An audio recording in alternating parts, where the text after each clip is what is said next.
घरेलू उपचार में आपका स्वागत है। मैं आपको बताने जा रहा हूँ सिरस। सिरस क्या है? What is the lebbek tree? सिरस को अंग्रेजी में लेपेक कहते हैं। सिरस माध्यमिक आकार का संघन छायादार पेड़ है। इसकी छाल, फूल, बीज, जड़, पत्ते आदि हर रंग का उपयोग औषधि के लिए किया जाता है। बीज सिरस का वृक्ष बहुत तेज़ी से बड़ा होता है। इसके पत्ते पतझड़ में गिर जाते हैं। इसके कुछ पेड़ छोटे तो कुछ काफ़ी बड़े होते हैं। सिरस की कई प्रजातियां होती हैं, लेकिन प्रिया 3 प्रकार की होती हैं। लेकिन इसके अलावा भी सिरस की अन्य प्रजातियां भी होती हैं। लाल सिरस, काला सिरस, सफ़ेद सिरस। सिरस की प्रमुख विशेषता है कि इसकी शाखाएं बहुत ही सहजता से विकसित होती हैं और फल फूल भी जल्द ही लगने लगते हैं। सिरस की निम्नलिखित प्रजातियों का प्रयोग चिकित्सा के लिए किया जाता है। एल्विजा लेबिक लिन बेटिक, ये 16 से 20 मीटर तक ऊंचा होता है। ये वृक्ष बहुत ही घना होता है। इसके फूल सफ़ेद व पीला रंग का और काफ़ी सुगंध होते हैं। इसके फल 10 से 30 सेंटीमीटर लंबा, 2 से 4-5 सेंटीमीटर तक चौड़े होते हैं। ये फल नुकीले और पतला होता है। कच्ची अवस्था में ये फल हरे रंग का होता है, पकने पर भूरे रंग का हो जाता है। ये फल चिकना और चमकीला होता है। सिरस, हिंदी में सिरस को सिरस, सिरस सीढ़िया, बोडो सिरस कहते हैं। इंग्लिश में मैं बता चुका हूँ कि इसे लेपेक ट्री कहते हैं या ईस्ट इंडियन बालकन कहते हैं, और उर्दू में इसे दारश और पढ़े फोपलों में गुंजक के फ़ायदे भी कहते हैं। गुजराती में इसे सरसोंड या साकियो कहते हैं।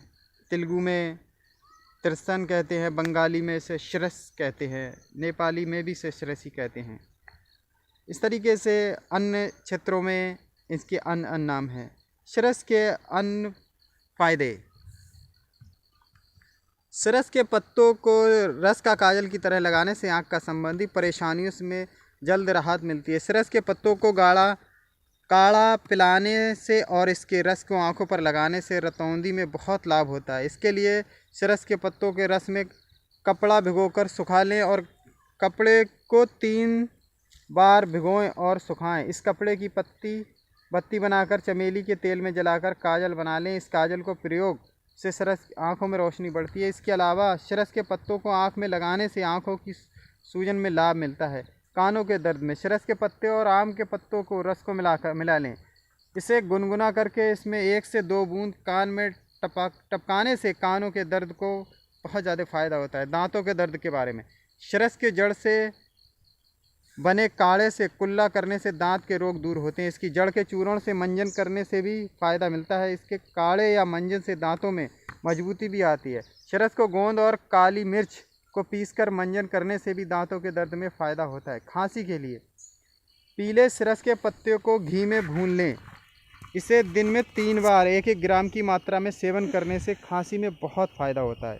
सांस जिनको होती है सांस मरस के लिए, सांसों के रोग अगर कफ के पित्त और असंतुलन के कारण हो तो सिरस के फूल का प्रयोग लाभकारी होता है। ऐसे रोगों को सिरस के फूल के 5 मिलीलीटर रस में 500 मिलीग्राम पिपली चूर्ण और शहद मिलाकर सेवन करना चाहिए। सिरस, केला तथा कुंद के फूल और पिपली के चूर्ण को मिलाकर रख लें। चावल को धोने से बचे पानी के साथ इस चूर्ण को 1 से 2 ग्राम की मात्रा में मिलाकर पिएं। इससे सांस संबंधी परेशानियां दूर होती हैं। अगर किसी को पेचिश आ रही है, यानी कि लैट्रीन चल गई है किसी की, तब उसके लिए सिरस की बीज के चूर्ण के दिन में 3 बार देने से पेचिश में लाभ होता है। पेट के रोगों को ठीक करने के लिए सिरस के 5 मिलीलीटर रस में इतनी ही मात्रा में कटवी का रस मिला लें। इसके बाद सिरस में शहद मिलाकर सेवन करें। पेट के कीड़ों में बहुत फ़ायदा होता है। सिरस के अनगिनत फ़ायदे हैं। मूत्र रोग में, पेशाब में दर्द और जलन अगर होती है, सिरस को 10 ग्राम पत्तों को पानी के साथ पीसकर छान लें। इसमें मिश्री मिलाकर सुबह शाम पीने से पेशाब में दर्द और जलन में लाभ होता है। सिरस के 10 ग्राम पत्तों को पानी के साथ पीसकर छान लें और इसमें मिश्री मिलाकर सुबह शाम पीने से पेशाब में दर्द और जलन से बहुत फ़ायदा होता है। आप भी बताएं कि आपके क्षेत्र में सिरस को क्या कहा जाता है अनगिनत फ़ायदों के साथ। नेक्स्ट वीडियो में फिर मिलेंगे। जय हिंद, जय भारत।